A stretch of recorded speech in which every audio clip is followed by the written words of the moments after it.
Okay, let's start with a small scene.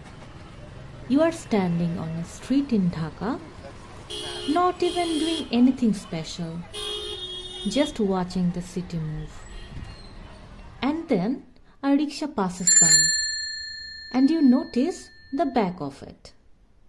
Bright colors, a tiger, a peacock, maybe a palace, maybe a river scene with a boat and the moon. And suddenly you realize this is not just a vehicle. This is like a moving picture gallery. That's rickshaw art. So, what is rickshaw art really? When people say rickshaw art, they usually mean the painted picture at the back of the rickshaw.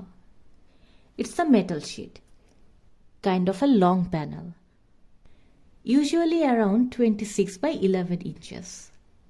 This sheet covers the empty space between the rickshaw body and the pulling handle.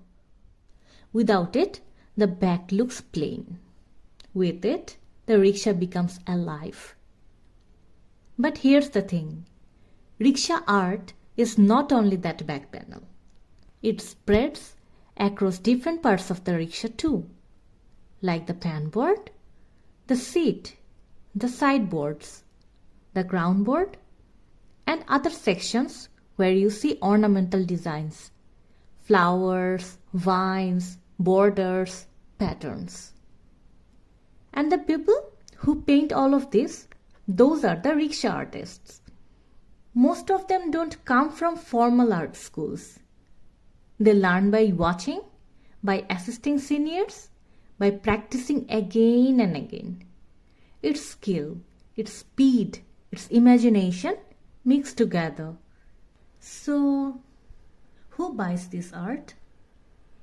Now here's the very interesting part.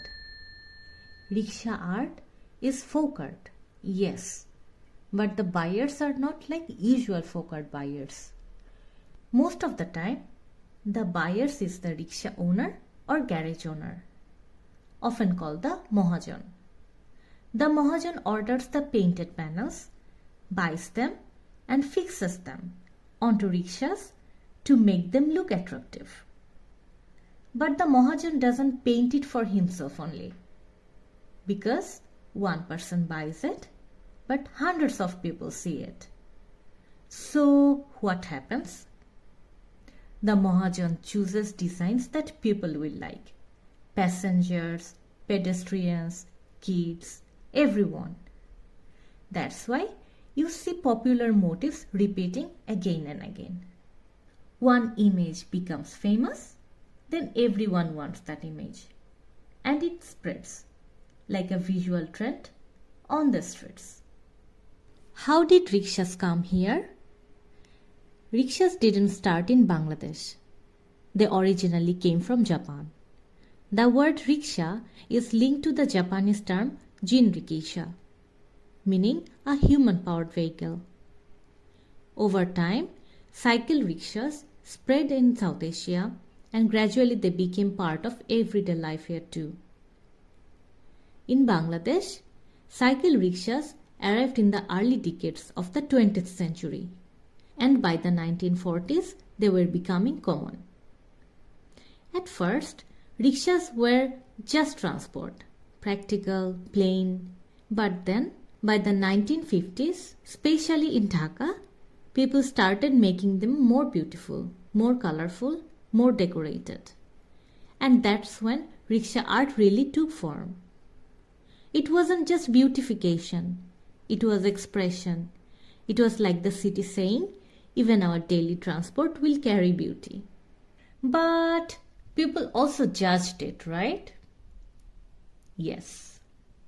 And this is where it becomes social, not only artistic. From around the mid-1970s, many educated elites started looking down on rickshaw art. They would say, this is not art.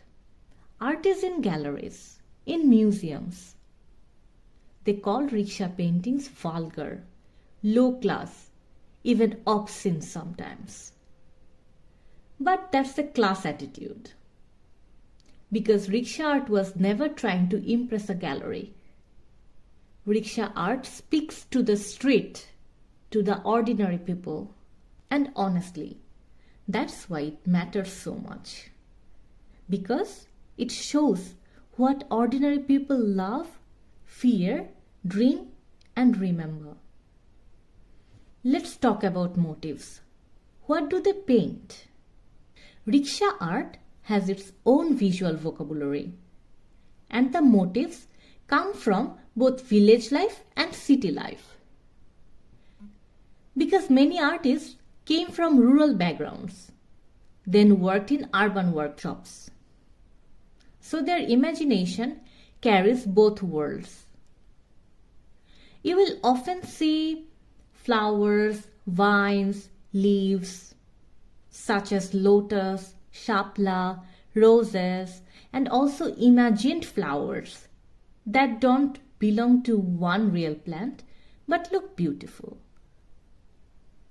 Animals and birds. Tigers, deer, peacocks, parrots, fish. Sometimes peaceful, sometimes dramatic, like a tiger chasing a deer. River scenes. Boats, moonlight, trees by the river bank.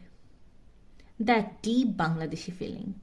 In architecture, Lalbagh Fort, Ahsan Manzil, Taj Mahal, monuments turned into street art. History and events, language movement, liberation war, floods, cyclones. Sometimes these memories appear as paintings. Cinema portraits, heroes, heroines, villains, because at one time film posters and banners were the biggest visual culture around. So rickshaw art borrowed that world too. And then the fun part. Imaginary animal series. Animals acting like humans. Sitting in classrooms, having tea, running garages, doing satire. It's storytelling without writing. Rickshaw art almost never goes abstract. It wants to be understood quickly. Because a rickshaw is always moving. People see it for a few seconds. So the image has to speak immediately. A rickshaw is a teamwork product. Another thing people don't think about, a rickshaw is not made by one person. Usually you have a chassis mechanic, a body maker, a rickshaw artist, a hood sewing worker. So when you see a painted board, you are seeing the work of a whole craft ecosystem.